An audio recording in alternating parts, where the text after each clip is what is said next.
नमस्कार, मैं हूं सोनवीर और इस समय मेरे साथ मौजूद है फतेहपुर सीकरी के सांसद राजकुमार चाहर, जिनसे बातचीत करेंगे।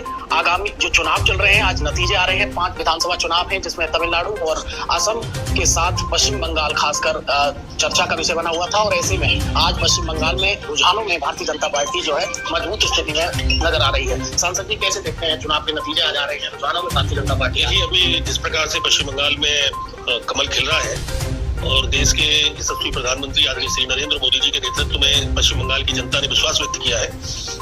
आम जनता वहां बदलाव चाहती थी। टीएमसी के सरकार में उनके जो कार्यकर्ता रूपी गुंडे थे, उन्होंने बहुत गुंडागर्दी पूरे पश्चिम बंगाल के अंदर की। तो लोग वहाँ के बदलाव चाहते थे, परिवर्तन चाहते थे, परिवर्तन हो रहा है। और आप देख रहे हैं कि अभी रुझानों में, और अभी जबकि लगभग 12:30 बज गए हैं, तो 12:30 1 बज गया है। तो मुझे लगता है कि अब अच्छे बहुमत से भारतीय जनता पार्टी की सरकार निश्चित रूप से बनेगी पश्चिम बंगाल में। वहाँ की जनता सामने भी आप लगातार पहले से ही चर्चा थी कि एक तरफा सरकार बनेगी, वहाँ प्रचंड बहुमत से असम जीत रहे हैं। और एक अच्छी स्थिति हमारी आनी चाहिए वोटों के लेके तमिलनाडु और केरल में, तो वहाँ भी एक अच्छी स्थिति है। पन्डिचेरी में हम लोग आगे। तमिलनाडु में आप एडीएमके के साथ में चुनाव लड़ रहे हैं, तो वहाँ कैसी हमारी अच्छी परफॉर्मेंस आई है। जो हमें उम्मीदें थी तमिलनाडु के अंदर, उस प्रकार की परफॉर्मेंस आई है। दक्षिण भारत में भी धीरे धीरे भारतीय जनता पार्टी अपने कदम आगे बढ़ा रही है। आगे आगामी 2027 चुनाव होने हैं उत्तर प्रदेश में, तो कैसे देख रहे हैं सांसद जी, किस तरीके की तैयारी? देखिए, उत्तर प्रदेश की जनता पुनः भारतीय जनता पार्टी की सरकार बनाना चाहती है। मोदी जी को प्रधानमंत्री के रूप में और योगी जी को मुख्यमंत्री उत्तर प्रदेश के रूप में जनता पसंद करती है।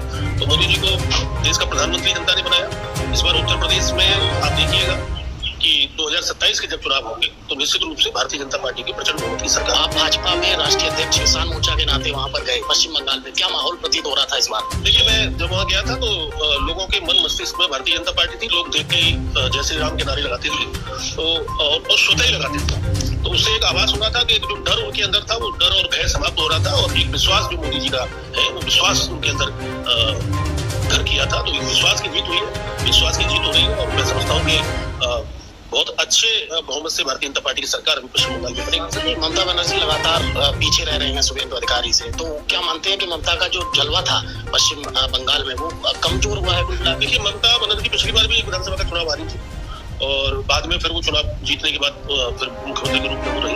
और इस बार भी वो चुनाव में मुझे लगता है काफी फंसी हुई है व्यक्तिगत रूप से भी। और एक जो अखंड घमंड और टीएमसी के जो नेता थे, उनके जो कटमनी घर बनाओ तो पैसे चाहिए, गली का खरंजा बनाओ तो पैसे चाहिए। तो वहाँ की जो टीएमसी के लोगों की जो गुंडागर्दी थी, उस गुंडागर्दी से पश्चिम बंगाल की जनता चाहती थी मुक्ति, और चाहती थी कोई अच्छा सेवक इस देश की सेवा जो कर रहा है वो आए।